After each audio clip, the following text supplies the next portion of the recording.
All right, you guys have been asking for a review like crazy. I'm gonna give you a pretty quick one. I've been taking little clips since I bought the machine, just haven't had a chance to edit them together for you. So I'm gonna do a walk around the garage, and then I'll give you a few other things I've noticed afterwards. But here we go. 2020 Talon Review. Okay, these things don't have front lockers, obviously, but here's the big, giant ABS module. Looks like what you see in the cars. It's like the same thing that Toyota has in the front. Basically, it's A-track. Except the difference is, instead of relying on sensors out here, it has sensors on each side of the diff. So you see 1, 2, 3 sensors. You can probably see them all 3 in this shot. 1, 2, 3. So it knows that axle speed, it knows that axle speed, it knows the ring gear speed, and then it can use the brakes to keep both wheels pulling. So, you know, it's cute. It does keep it from having to run wires and ABS sensors out to the wheel, which is nice. Tie rods are pretty beefy, steering rack's pretty beefy. All that looks pretty good. A lot of good shielding and stuff going on, very smartly routed because, you know, Honda. This radiator could be bigger for a 1000. Hopefully it doesn't have the overheating issues the Pioneer does. This fan is wired correctly. We double checked that, talked to the dealer about it. So here's a good view of this tunnel. There's a lot of empty space down here. You can see all that stuff. You can see the breather. It's your gas tank breather. There's your front drive shaft. No carrier bearings. Those look like carrier bearings. They're really just there in case the U-joint breaks so the drive shaft doesn't fly off and cut your leg off or something. They're at both ends, but no carrier bearing to wear out. That's a nice feature. Everything looks pretty smart laid out. Something you expect from Honda that you just don't get with Polaris and all the other less premium brands. 1000 SLR2, whatever that means, color code. Painted plastics feel okay. I think they're gonna scratch, but whatever. I like how open this thing is though, very easy to work on. For instance, with the YXZs, getting to the transmission fill and drain and check is a pain in the butt. These are all super accessible right here. And that's just a nice feature. And the engine's back here, the exhaust is really away from the passengers, so you don't feel the exhaust heat like you do with the P1000. That's a major complaint. Looks like a pretty smart, clean layout, and these shocks are just absolutely beautiful. They're all at the stock settings right now, so we're gonna try to do a couple rides completely stock before we start jacking with stuff. Really like the doors too. They feel very solid. Nice armrest built in here. Oh shit handle, so even your passenger can feel quite secure. Oh, I don't know if I put this on the Facebook page, but it does have the override. So if you get stuck in gear or whatever, you can loosen this up, screw that all the way in. That's like a pressure lock off. And then there's a little shaft down here that you can put a tool on that's in your toolkit, and you can shift this thing manually. That's something you used to get on the old ES motors. They kind of went away from. These shields are interesting. I feel like they're gonna get full of mud and probably gonna have to take them off. I'm not really sure what the point of that is. Maybe sound or something, but yep, pretty cool. Flutes. The other side's totally fake, but this actually funnels air straight into the air box in here. So your main air intake isn't really this, it's this. Pretty cool. I'm not sure if you'll be able to see it. Yep, you can. That's the air intake snorkel right there. What's cool about that is this comes off with 3 little pins. That is the perfect place to run your snorkel. The razors, when you're sitting static, this spring is maxed out. It's still not even maxed out, and this thing is flexed out big time. Oh yeah. That's why it rides so much smoother. Like the Highlifter editions, those things come bottom the fuck out. Yeah. Stupid. All the dual rate looks good. Honda's smart, y'all. The top and work our way down. So the cage is really nice, really thick, way better than what I've seen on like the P1000. I was really not happy with those cages. I actually like the stock cage a lot. It looks good. They all come with a roof that looks good. The roof does go up kind of high in the back right here, like, you know, maybe 6 inches higher than the actual cage. So if you're having problems getting in your garage, you're gonna have to do something different with that roof. But not a huge deal. Cage looks nice, seat belts are good. It's got the seats with the cutouts for the harnesses, the bar right here and everything. Not sure what this bolt holds for. I'm gonna use it to hold my snorkel probably. But pretty nice cage. Then we'll get down to the seats. Really nice seats. They feel way more secure than my Razor, which was always flopping around. Driver's seat is adjustable, unlike the Razor. But they're really nice and bolstered and really secure feeling. And just a big fan of the seats. This seat looks a little different. It's propped up. This one's not because there's a gas tank underneath it. And those are the seats. They come out super easy. But really nice material, nice stitching. Huge upgrade on the seats. Adjustable steering angle, very comfortable. This is something nice the Razor didn't have. These doors are really solid feeling, and they have a handhold in there. And for the driver, it's pretty worthless. But for the passenger, having your one hand here and one hand up there makes them feel very secure. Girlfriend really likes it. The doors feel very stout, They do rattle around a little bit, and I've been messing with adjusting these things like the manual says. Oh, also I read the entire manual before I bought it. You should always do that. But it's still rattling, so I need to play with the doors a little bit. They tend to rattle a little bit, but not a huge deal. Screen's nice, a lot of information. It actually gives you the coolant gauge. Never saw it get over 2 bars all day. The screen also has a new feature somewhere on here, over here, where it tells you if your engine oil temperature is too high. So that lets you know your clutch has been slipping. So rode it pretty hard, didn't really go through a ton of mud, but I never saw a clutch light, and I never saw it go over 2 bars in temperature, so that's a good sign. Paddle shifters are great. Having the ability to do manual mode and automatic mode, which I call beer drinking mode, is also great. This hill start assist actually works really good, came in handy. I 4-wheel drive, let's just call it 4-wheel drive. It's an open front diff for most people's purposes. For mudding and rock crawling, anything like that, it's an open front diff. For like, I don't know, maybe something where you could have wheel spin and not dig down, like slick rocks, it would help, but we don't have that here. So I 4-wheel drive, pretty much the dumbest thing about this thing. Automatic manual, I call that beer drinking mode and race mode. And sport mode and automatic is a really good way to get off the line. It actually is pretty much launch control. I know the 2021 with the live valve's gonna have launch control. I didn't want to wait for it. I don't think it's worth extra money. The suspension on the R is perfect. If you want an X, it might be worth waiting for live valve. I've ridden in an X, and a lot of people tell you the X is really bouncy and doesn't have a whole lot of rebound dampening. Okay, so come out to the front. Headlights, same P1000 headlights. Radiator's big, but it's not that big. The YXZ has a way bigger radiator, and it's mounted in the back, which is one of the main reasons I wanted a YXZ. There'll be a whole separate video on why I chose the Talon over the other options, probably later today. Nice big shocks. They're simple to adjust. They're not like, you know, crazy adjustable and everything, but they do give you some settings. So you've got basically normal riding, light riding, and heavy riding. So what I'm gonna do is that'll be most of the time. This will be if I'm just cruising, which doesn't happen very much.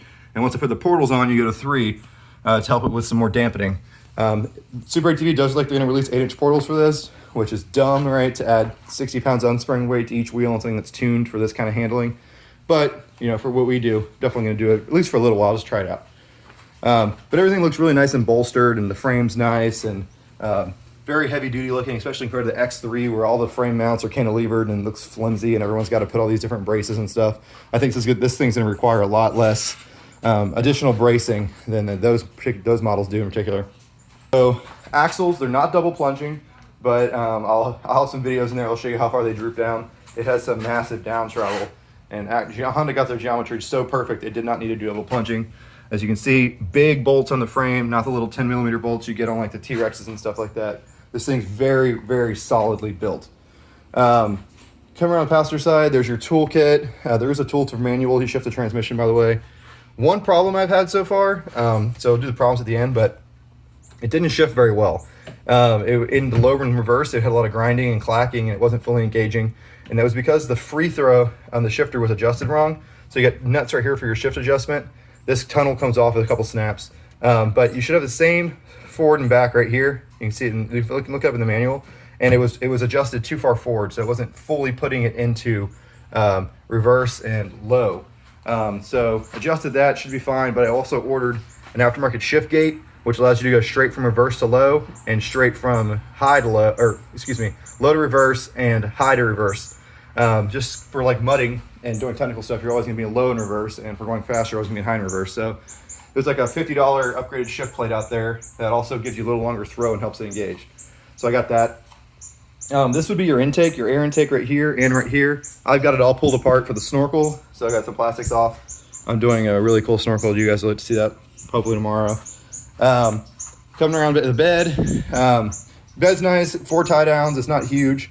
This is the airbox cover right here. You pull off this piece of plastic and you have access to the airbox. And what you're looking at right here is the clean side of the airbox. So when you actually open up this thing, you're not looking at the air filter. You're looking at the other side.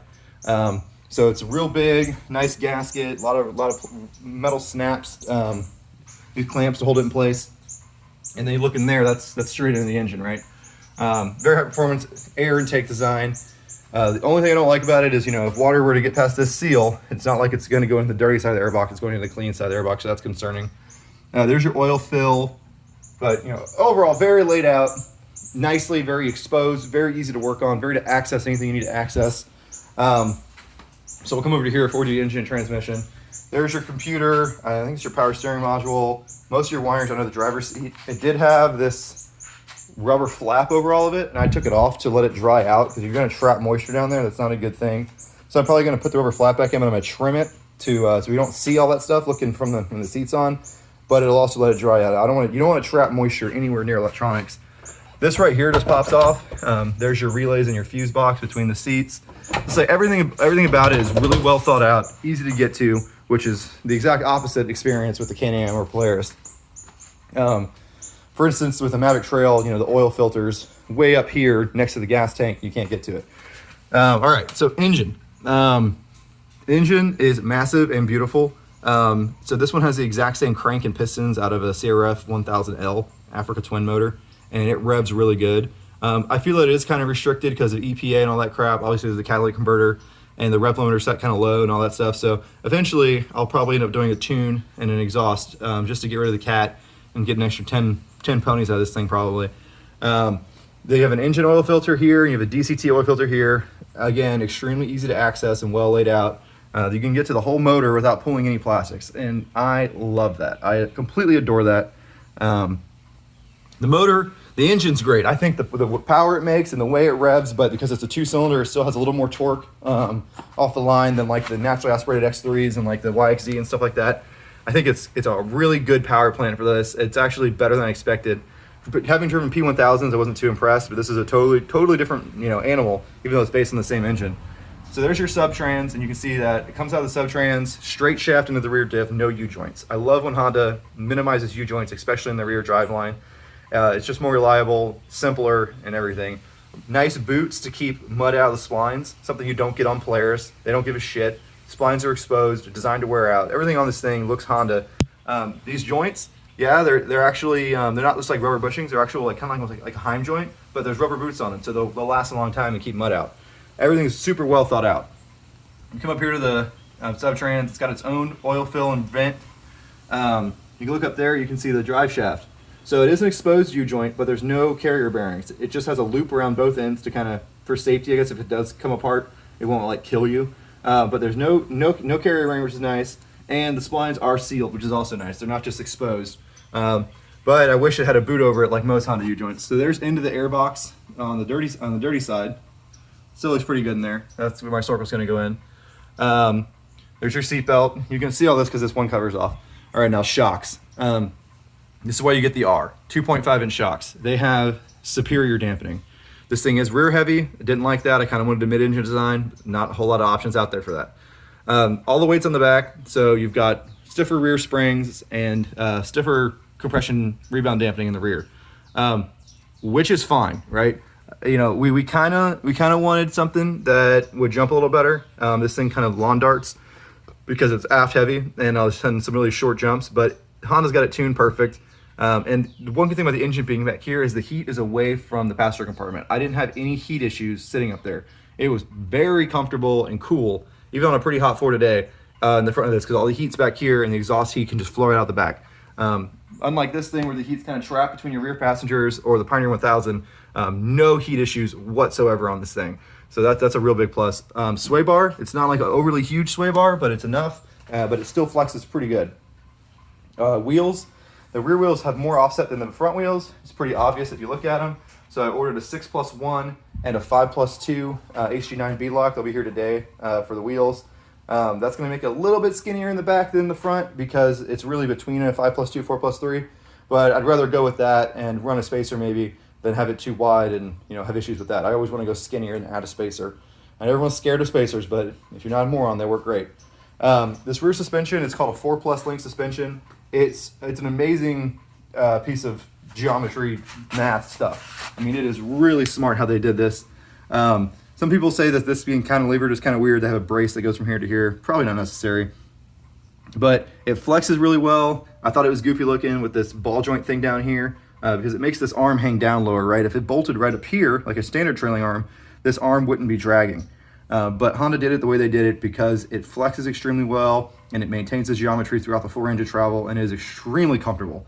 That is the one thing about this that I cannot understate. It is the most comfortable, best handling side-by-side I've ever driven. I've driven like Razor Turbos, 1000 XPs, obviously my Razor, this, I've driven YXZs.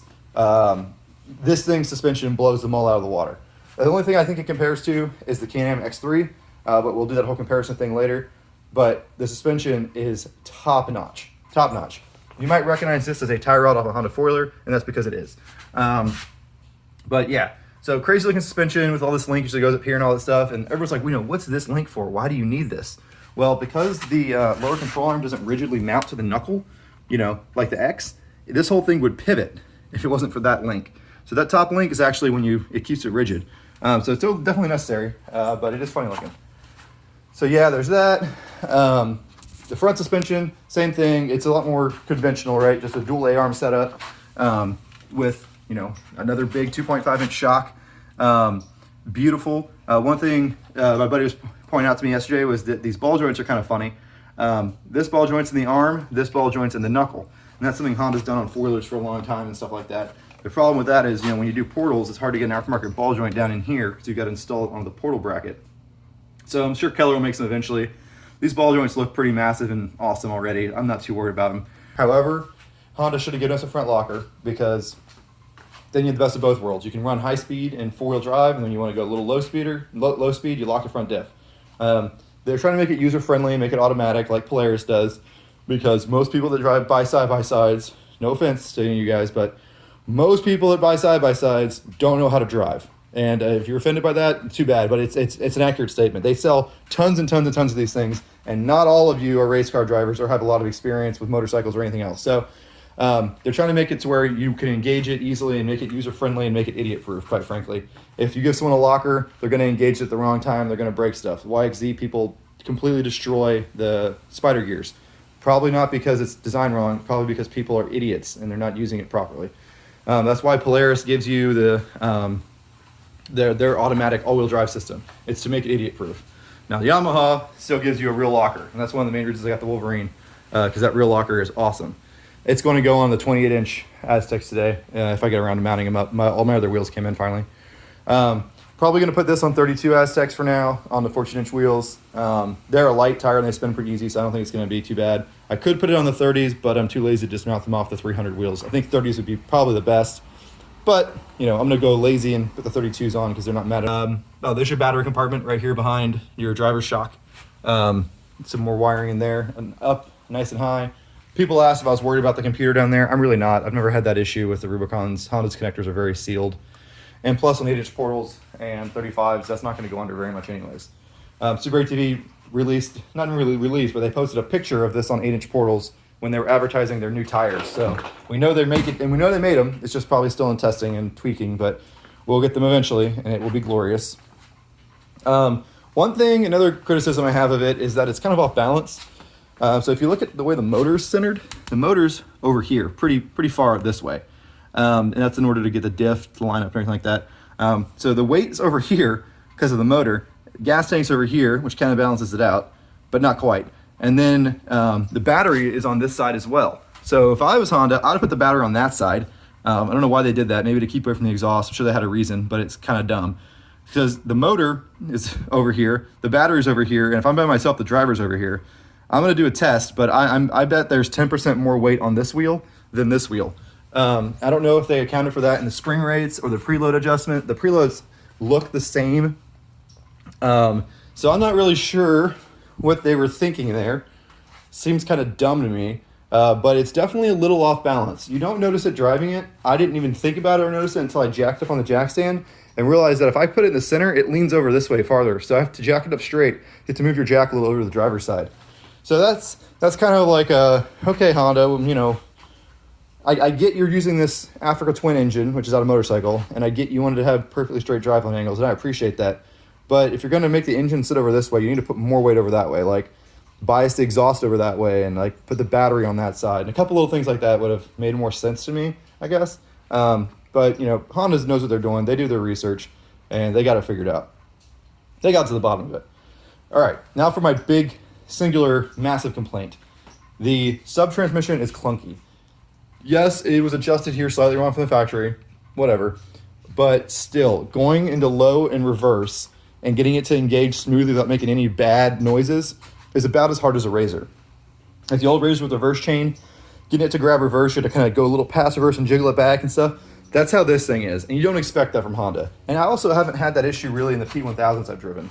So I'm not sure what they did wrong or what they messed up in the sub-transmission, but it's clunky. I had it do multiple pops, clacks, whatever, yada, yada, yada. I'm going to drain the fluid out of it and make sure there's no metal in it because it really didn't sound good. And it's a brand new machine, but it's already been out for a year. I got a 2020 hoping that it worked all these little kinks out. And the way that sub-transmission shifts is not premium. They need to work on that. A lot of people have said, hey, you know, they come without fluid in them. Well, I checked my fluid at the dealership. That's not the case. A lot of people said it's the adjustment on the linkage here. It was off, but maybe by like 2 millimeters. So I fixed it, but not really that bad. I'm hoping my aftermarket shift plate or shift gate is going to help correct that. But that is a really clunky sub-transmission. Now this transmission right here, the double clutch, the 6-speed, is phenomenal. Shifts extremely fast. You do hear the solenoids click. You do hear it go through the gears, kind of loud. There's your shift motor and everything. But it is an excellent, excellent feeling compared to a belt drive. This thing is a really good belt drive. It's a Yamaha, you know, V-belt, automatic, whatever.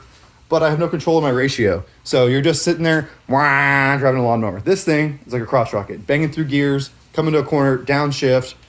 Saves brakes, honestly, because I can downshift. I love the engine brake on this thing. It's phenomenal. It just makes it so much more of a sporty experience, and it gives you that extra level of control. Would I like to have a foot clutch better, like in a YXZ? Probably, because I'm really technical. I'm really into that stuff. You know, manual Tacoma, dirt bikes, right? I like manual transmissions. But the YXZ has so many issues with that clutch, and you can make them a mud machine, but you got to do so much work to them. So went with this, and honestly, couldn't be happier because I do have the option to put an automatic mode and drink beer, and that is great. Or if the girlfriend drives it, hey, put an automatic mode. Don't screw up my shit. So that's a really nice feature, and the DCT is phenomenal. Now, my complaints with the wide ratio in DCT, in high range, no, the ratio is perfect. It makes full advantage of this engine and how it revs. Honda knows what they're doing, of course. They didn't screw that up at all. But when you're in low range, you could use a wider ratio. And what I mean by that is it should just have a lower low. So the low range right now is a 40% reduction. I think it should be a 60%.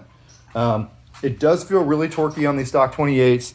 You know, I was using, like, putting up a steep hill, using a hill start mode, getting on the gas, and you don't feel any clutch slip or chutter. It just gets down and starts digging. On bigger tires, obviously that's going to be an issue, but guess what? Portals, whatever, no problem. 82% gear reduction, and the 8-inch portals. I know Super ADV thinks it's a 45. It's because they're autistic.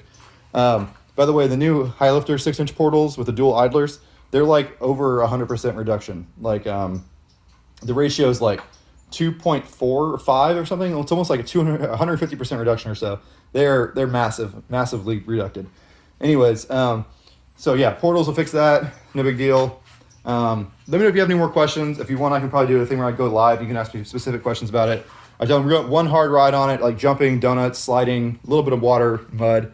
I was waiting to really break it in properly and snorkel it for going in water and mud. And of course, I'm going to pull the rear axles and see if the axles seal into the diff or if they seal into the splines. And if that's the case, obviously pack the rear splines full of grease. That way I don't rust my axles in Polaris style. The front diff, I already looked at it. The axles seal onto the diff. So front splines running gear oil, like most Hondas, no worries there. But probably going to need to grease your rear diff splines. I'm going to do that today before I go into any real mud and water. But, you know, other than that, that's one of the few things you got to do when you snorkel this thing is grease those rear splines, snorkel all your vent lines, and obviously snorkel your air intake, which is really easy because it's only one snorkel. Unlike this thing where I've got pipes all over the place to try to get it snorkeled. This has one pipe because obviously no belt, so you're not throwing all that belt heat and you don't need belt snorkels. But yeah, let me know if you have any questions. I'm sure I'm talking too fast as usual, but I kind of have a cold, and yeah, I'm done talking. If I did have one complaint about the floppy paddle gearbox, the double clutch, is that it could be more obedient. If you're under a load and you're doing a donut and you want to grab another gear, a lot of times it won't listen to you. It says, no, you're going to break something. You're going to slip the clutch too hard. Back off the throttle a little bit, and then I'll let you shift. That's probably good for when you're drunk and saving the transmission. But for me, I want to hit this paddle and I want it to obey. I think I've earned that. You know, I know how to drive. But again, they're trying to idiot-proof it, make it like a Polaris or a Can-Am so anyone can drive it. So they have those safety things built in to protect the transmission, which kind of pissed me off. So that's my one complaint there. Another thing about this thing is the visibility. It's a much more upright, taller sitting position than like the X3s and a lot of the other ones. So I can turn my head and see all the way out the back of this thing, no problem. There's not 4 snorkels behind my head and a radiator right next to my passenger, right? That's heinous. I can't believe the X3 radiator relocate is the way it is. It's so stupid. But that's a nice feature. And at the front, this hood is kind of high. It's not like the YXZ that kind of slopes down like this, but still excellent visibility, even compared to like a Razor or that. You know, I don't have any complaints about the visibility. It's a very nice driving experience. Honda did a great job. It doesn't feel like you're sitting in a supercar, right? It feels like you're in a buggy, and that's how it should feel because you're in a buggy. But yeah, those are 2 things I definitely wanted to mention. Another heavy criticism of the R and the X really is the turning radius. So the R has a 4 feet bigger turning radius than the X. I mean, the R has a 4 foot greater turning radius than the X roughly, which doesn't sound like that much, but radius is half. So yeah, this thing has a terrible turning radius. The wheels do not cut very far. I'll show you what I mean by that. That's it. That's all you get. So it looks decent, but it could cut a lot farther. So it doesn't turn super sharp by any means. My Tacoma out there has a 2 foot better turning radius than this side by side. So that is annoying. You do a lot of, forward to reverse shifting, 3-point turns and tight stuff. Not enough to make me want to get the X because the R is only $1,000 more and it's got way more suspension, way bigger shocks. So R is definitely worth it. But the turning radius is not great. And when you put it on portals and 35s, it's going to be even worse because portals are going to make it another 8 inches wider if you use stock offset, which I won't. I'll go a little negative, but just the turning radius is not amazing. That's a pretty major criticism of this thing. What was my other one? And I said earlier the doors vibrate and makes a noise. That's really not a door thing. It's just that this thing has a good bit of vibration. For a Honda, I'd expect it to be a little smoother and quieter. That thing is an extremely quiet, smooth side by side. It does have a little bit of driveline slack. You go on and off because of the belt, which is really annoying, but you can get used to it. When you're in low range on this thing, the shifts are very violent and it is very vibrating. Almost when you're in low range 4-wheel drive, cruising around at kind of like higher speeds, like 20, 30 miles an hour, which you can definitely do in low range. I think you'll do like 50 in low. There's a lot of vibration from the front end through the steering wheel. The shifts in low range are real violent. It does not feel super refined in low range 4-wheel drive. I would like Honda to figure out where all that vibration is coming from, if it's some kind of a torque limiter in the transmission or a backlash thing, and put out a recall for it. So like that's probably my 2 biggest complaints with this thing is the sub transmission and the way it shifts and the vibration that you get in 4-wheel low. It's just doesn't feel very Honda-like. It's clacky, it's clattery, it's got a bunch of vibrations like that. And a lot of people say, if you've only got, maybe 60 miles on this thing or whatever, that'll probably go away after break-in. It might get a little better after break-in. I don't think it's going to go away, but I'll continue monitoring and let you know. High-range 2-wheel drive, silky smooth operation. It's smooth, it shifts the gears great, it's all that. And you can definitely tell that's what this thing was tuned for, right? It's not a mud machine. They made it for going to the dunes and going 60 miles an hour over whoops and stuff like that. And that's what they were focusing on, obviously, right? Big suspension, long arms, width, etc. This is not a mud machine by any means. That's what I keep saying. However, it could be a great mud machine with a little bit of work. The YXZ would take a ton of work to be a great mud machine. And that's why I went with this. It's already closer to what I want, and it's a Honda. So I love Yamaha, but Honda build quality is a little better on the side-by-sides. There's a lot of stuff on there that's cheap and stupid. Shock towers, for instance. Honda thinks out everything. So yes, it's not a mud machine. Yes, I'm going to absolutely ruin it by lifting it, putting stiffer springs, cranking up the preload, putting portals and big mud tires. That is not what Honda intended this thing for at all. However, where I live, we have mud. If we had rocks and dunes, it'd be perfect. I'd leave it alone. But we have mud, so therefore it must be able to go through mud. I kind of feel bad doing it, but not really because it's mine. Plus, I'm the mud puppy, but whatever. So, 2 big complaints, really 3. Turning radius, not the big of a deal, but 3 complaints. The way it shifts in low range, the clunkiness, the shifting, the harshness, and all the bad noises that come from that sub-transmission. Number 1 complaint. Number 2 complaint is vibration. Vibration at lower speeds and low range and 4-wheel drive. But that's it. Those are my only really complaints so far. Suspension's amazing. Power's amazing. Transmission, double clutch part of it is amazing. The look is amazing. Everything about it's great. Except for the front diff. So really 4 complaints. Let me read that. So 4 complaints. To summarize, these are the ones everyone cares about.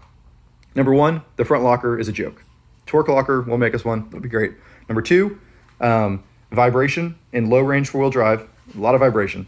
Number 3, the sub transmission is clunky and it just doesn't feel like it shifts super amazing, and it's got a lot of popping and vibration going on when you're in low range, stuff like that. Kind of related to number 2. And number 4, not a huge deal, but the turning radius is pretty big for a side-by-side. It's actually pretty big for Toyota Tacoma. But those are really only 4 complaints. Everything else about it, I love it. Hopefully we won't have an overheating issue. It's got a big fan on the radiator and pretty good coverage, so it's not going to get packed full of mud. But eventually we may have to do a rear-mounted radiator, unfortunately. There's plenty of room back there to do it. But yeah, not really a complaint yet. We'll see if it starts to overheat. I know the P1000s overheat, but Honda might have figured it out by now.